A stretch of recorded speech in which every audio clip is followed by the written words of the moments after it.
So my name is Shea Gallagher. I'm a principal at Superkül Architecture. We're a mid-sized architecture and interior design firm, specialised primarily in housing.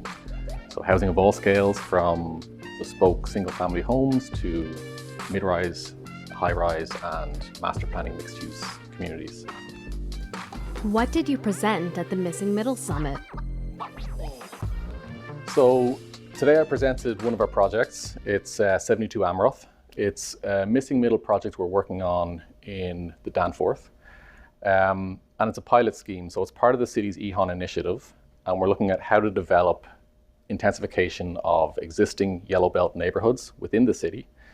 So the project we're looking at would be a small apartment building on an existing parking lot that's owned by the city. And it was a demonstration of kind of challenges we're finding with the project, design considerations, some solutions to some of those challenges, and then other things where it raises kind of policy questions and things that might need to be investigated further by designers, by city staff. So we're working collaboratively with Creatio, with city planning staff, and with Councillor Bradford to try to resolve some of these issues and then hopefully inform future and emerging policy.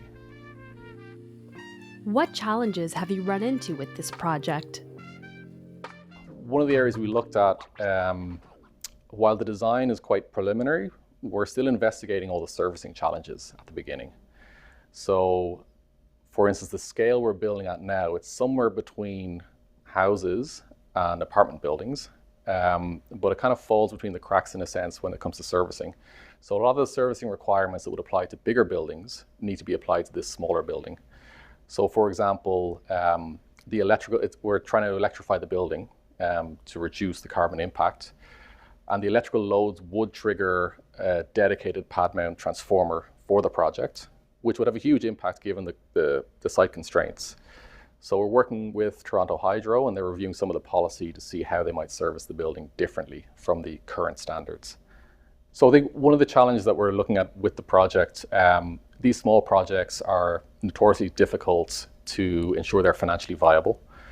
So we're studying structural systems to see how we can utilize off-site fabrication, hopefully build these using sustainable construction methods, so using wood frame and a hybrid system incorporating like a CLT or a mass timber deck, and really studying that to see how we can shorten the construction timeline on site, and then also by shortening the timeline, managing some of those construction costs. If you could fix this with a magic wand, what would you fix first? I think if I could wave a magic wand, the thing to do would be to build one. I think that's what we need to do.